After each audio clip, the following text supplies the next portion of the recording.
नमस्कार। दृष्टिकोण आईएएस में आपका स्वागत। दृष्टिकोण आईएएस करंट अफेयर के सीरीज स्टार्ट कर रहा है और उसमें ये एक पहला वीडियो है। इस सीरीज में हम लोग वो सारे टॉपिक को डिस्कस करने वाले हैं जिसका इंपॉर्टेंस यूपीएससी और बीपीएससी के एग्जामिनेशन में रहे। You can see out here in this slide हम लोग स्टार्ट कर रहे हैं इजराइल पैलेस्टीनियन का कॉन्फ्लिक्ट। जो करंट न्यूज है वो बहुत ही खराब है। इजराइल ने स्ट्राइक किया है रिफ्यूजी कैंप में गाजा में और आप देख सकते हैं कि सिचुएशन कैसा है। ये जो एयर स्ट्राइक हो रहा है वो ये नहीं देख रहा है कि वो बच्चों को मार रहा है, बूढ़ों को मार रहा है, महिलाओं को मार रहा है, बस पैलेस्टीनियंस की जान जो है वो खतरे में है।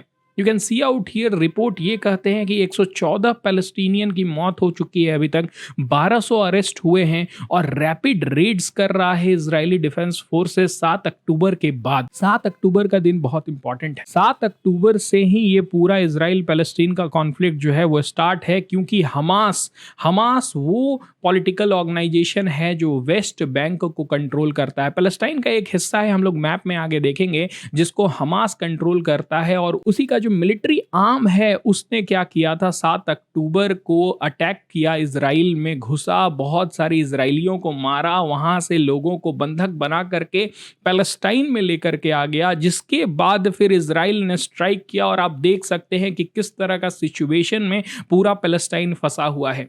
यही नहीं, इजरायली रुक नहीं रहे हैं, इजरायली इवैक्यूएट करा रहे हैं पूरे पैलेस्टीनियन को, बोल रहे हैं कि नॉर्दर्न पार्ट ऑफ गाजा जो है वहां से आप भाग करके सदर्न पार्ट में जाइए। उनके लैंड्स को छीना जा रहा है, उनके फार्म्स को वेंडलाइज किया जा रहा है, जला दिया जा रहा है, जिसके वजह से एक ग्रेव ह्यूमैनिटेरियन क्राइसिस जो है वो क्रिएट हो रहा है। मानवता जो है वो खत्म हो रही है पैलेस्टाइन में और इजराइल रुक नहीं रहा है। नया जो रिपोर्ट है ये कह रहा है कि अभी तो सिर्फ एयर स्ट्राइक कर रहा है इजराइल, कुछ ही दिनों में वो लैंड के थ्रू इंटर करना स्टार्ट करेगा, अपने टैंकों को लेकर के वो पैलेस्टाइन में इंटर करेगा। That would be very disasters for the entire Palestinian, क्योंकि पूरे पैलेस्टाइन जो है उस समय खतरे में आ जाएगा। सो ये जो सिचुएशन है वो पूरे पैलेस्टाइन में अभी उभर रहा है और हम लोग इसी के ऊपर पूरे लेंथ एंड ब्रेथ में इस पूरे वीडियो में चर्चा करने वाले हैं कि इसका कारण क्या है, किस तरह से इजरायली सेटलमेंट जो है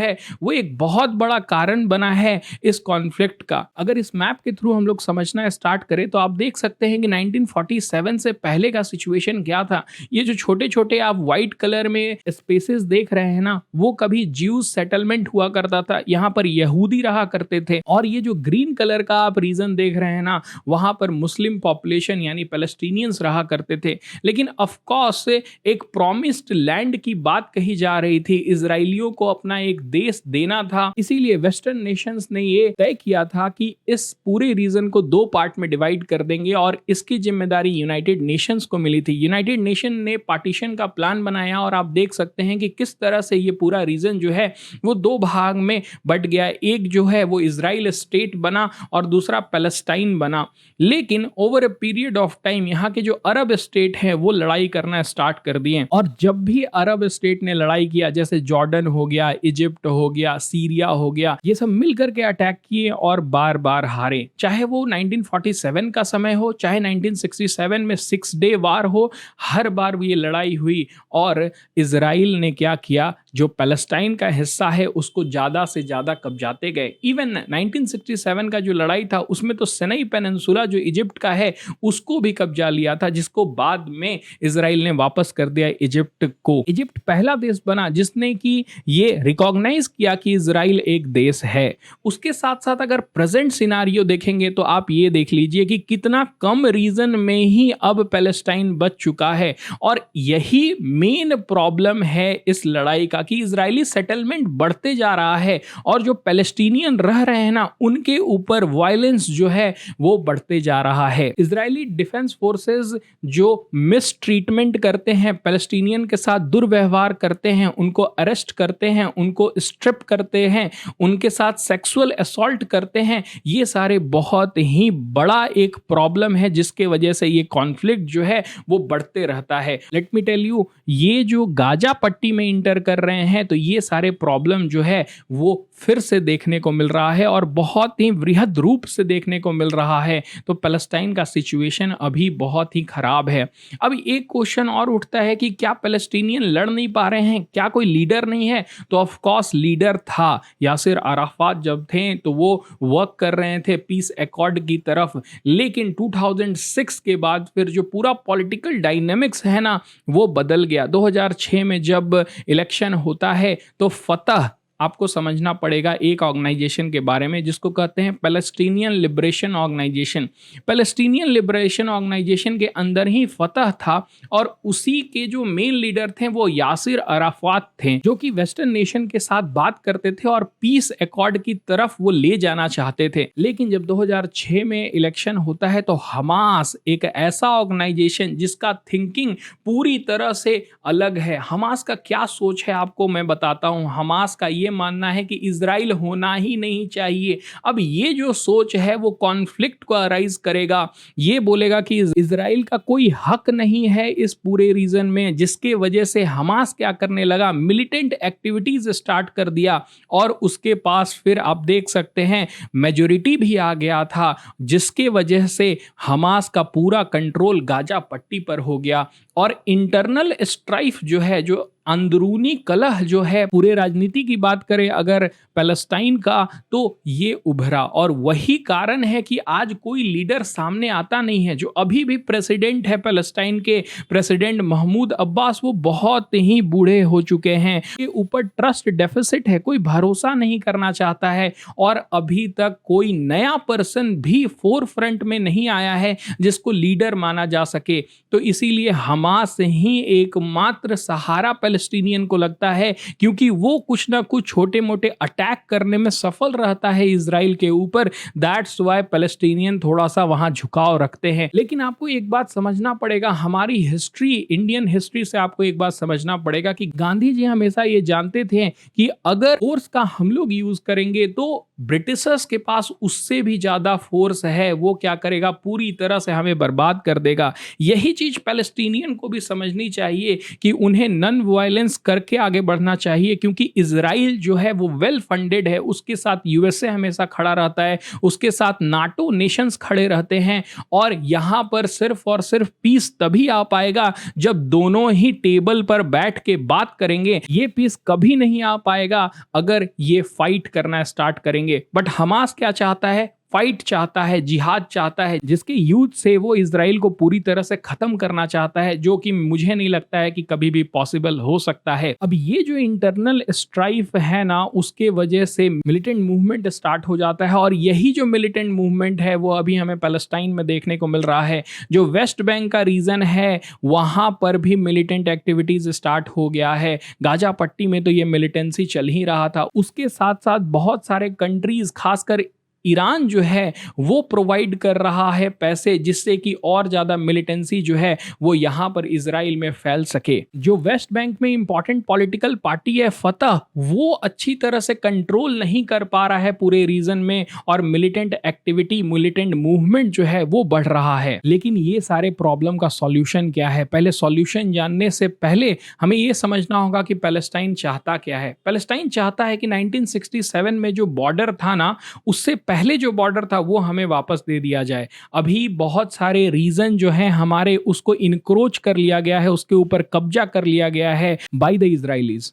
इजरायली स्टॉप करे अपना एक्सपेंशन ऑफ सेटलमेंट, वो जो धीरे धीरे बढ़ते हुए पैलेस्टाइन के ऊपर कब्जा कर रहे हैं उसको बंद करे। पैलेस्टाइन ये चाहता है कि जो 1948 में वार हुआ था, जिसके वजह से जो लोग भाग गए थे इजराइल से और जा करके पैलेस्टाइन में रह रहे थे, उनको वापस इजराइल ले, जो कि ऑफ कोर्स इजराइल कभी नहीं चाहता है। इजराइल कभी नहीं चाहता है कि जो पैलेस्टीनियन, जो मुस्लिम्स हैं वो इजराइल में आके रहें, ऐसा कभी होने नहीं देगा इजराइल। यही एक बहुत ही बड़ा कंटेंशन भी है दोनों के बीच में। पैलेस्टाइन उसके साथ साथ ये भी चाहता है कि जो ईस्ट जेरूसलेम है वो उसका कैपिटल बने, इंडिपेंडेंट पैलेस्टाइन स्टेट का कैपिटल बने, वेयर एज अभी तेल अवीव से चेंज करके जेरूसलेम को इजराइल ने कैपिटल बनाया था। तो आप समझ सकते हैं कि जेरूसलेम भी एक ऐसा इंपॉर्टेंट इंपॉर्टेंट रीजन है जिसके लिए मुस्लिम, क्रिश्चियन एंड यहूदी लड़ते हैं, उसके ऊपर हम लोग बाद में स्टडी करेंगे। जेरूसलम जो है वो बहुत इंपॉर्टेंट टॉपिक है, उसके ऊपर एक अलग से ही वीडियो आ सकता है ना। ये समझते हैं कि इजराइल क्या चाहता है। इजराइल चाहता है सॉवरेनिटी ओवर जेरूसलम, मतलब पूरा अधिकार जेरूसलम का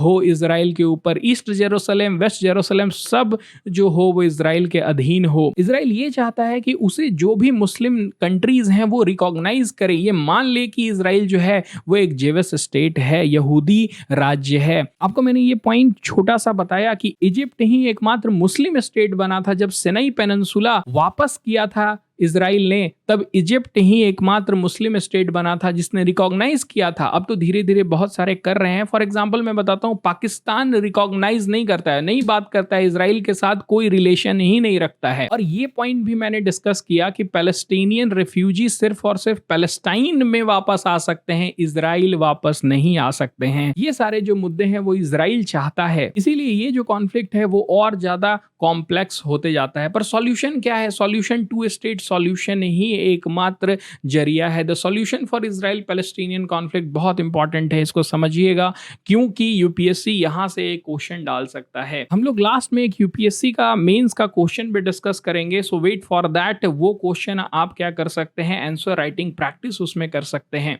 बेस्ट सॉल्यूशन क्या है? टू स्टेट सॉल्यूशन किया जाए, यानी कि पैलेस्टीनियन एक स्टेट बन जाए और इजराइल एक स्टेट बन जाए। बट ये सुनने में बहुत अच्छा लगता है, बहुत ही कॉम्प्लेक्स है कि बॉर्डर कैसे होगा, डेलिमिनेशन कैसे होगा, बाउंड्रीज कैसे क्रिएट होंगी, वो बहुत ही मुश्किल होगा डिफाइन करना और वहां पर कॉम्प्लेक्सिटी आएगी। कहीं से भी ये नहीं माना जा सकता है अब ऐसा जो सिचुएशन है कि ओनली पैलेस्टाइन रहेगा या ओनली इजराइल रहेगा, ये कोई ऑप्शन ही वाइबल ऑप्शन नहीं है, सही ऑप्शन नहीं है। 2003 में जो यूरोपियन यूनियन है, यूनाइटेड नेशन, यूएसए, रशिया, ये सब ने मिल करके बैठ करके एक रोड मैप बनाया था कि किस तरह से पीस जो है वो यहां पर एस्टेब्लिश हो सकता है। लेकिन ऑफ कोर्स वो जो रोड मैप है वो कहीं से भी काम नहीं आ पाया। सबसे इंपॉर्टेंट बात आपको ये समझनी होगी ना कि ये जो लड़ाई है वो इजराइल वर्सेस पैलेस्टाइन है ही नहीं, ये इजराइल वर्सेस पूरा अरब स्टेट है। आपको ये बात दिमाग में डाल लेनी होगी ना कि ये पैलेस्टीनियन लड़ाई नहीं कर रहे हैं, असल में ईरान क्या कर रहा है, मदद कर रहा है। उसके साथ साथ जॉर्डन हो गया, सीरिया हो गया, ये सब जो है ना, अभी जॉर्डन तो उतना खुल के नहीं करता है जितना खुल करके ईरान सपोर्ट करता है या सीरिया करता है, या लेबनान में जो हिजबुल्ला है वो सपोर्ट करता है पैलेस्टीनियंस को लड़ाई में। तो ऑफ कोर्स आपको जब बात करना होगा ना तो ये सारे स्टेक होल्डर्स के साथ भी बात करना होगा। आप इन्हें छोड़ नहीं सकते हैं, जब तक इनको आप कंसिडर करेंगे नहीं तब तक यहां पर पीस प्रोसेस स्टार्ट नहीं हो सकता है, शांति नहीं हो सकती है। That is written out here, all of them should participate in the negotiation. सब कोई को पार्टिसिपेट करना पड़ेगा, तभी एक फाइनल एग्रीमेंट बनेगा और पीस जो है वो एस्टैब्लिश हो पाएगा। नाउ अब लास्टली एक यूपीएससी मेंस क्वेश्चन को डिस्कस कर ले रहे हैं कि डिस्कस द हिस्टोरिकल रूट। आपको ऐतिहासिक जड़ों के बारे में बात करना है, अभी जो करंट सिचुएशन चल रहा है उसके ऊपर प्रकाश डालना है, उसके साथ साथ इसका इम्प्लीकेशन क्या होगा, जो अभी हो रहा है कॉन्फ्लिक्ट उसका निहितार्थों के ऊपर बात करना होगा। और इस क्वेश्चन में यह भी पार्ट है कि इंटरनेशनल एक्टर्स जैसे कि मान लीजिए कि यूएसए का रोल क्या है, ईरान का रोल क्या है, इन सब को जो मैंने बात की ना कि बैठ करके टेबल पर बात करना होगा वो जरूरी है। तो आपको इंटरनेशनल एक्टर का जो रोल है उसके ऊपर बात करना होगा और इसके लिए आप एग्जाम्पल दीजिए और 1-250 शब्दों में आंसर लिखिए। इस तरह से आप डेली अगर एक मेंस आंसर राइटिंग प्रैक्टिस करिएगा तो ऑफ कोर्स आपका जो दावेदारी होगी यूपीएससी में वो और बेहतर होगी। आई होप आपको ये मुद्दा समझ में आया होगा। ऑफ कोर्स बहुत ही जटिल है और बहुत सारे ब्रांचेस निकले हुए हैं इस टॉपिक में, तो हम लोग धीरे धीरे करके वो सारे टॉपिक भी डिस्कस करेंगे। That's it for this video. Thank you.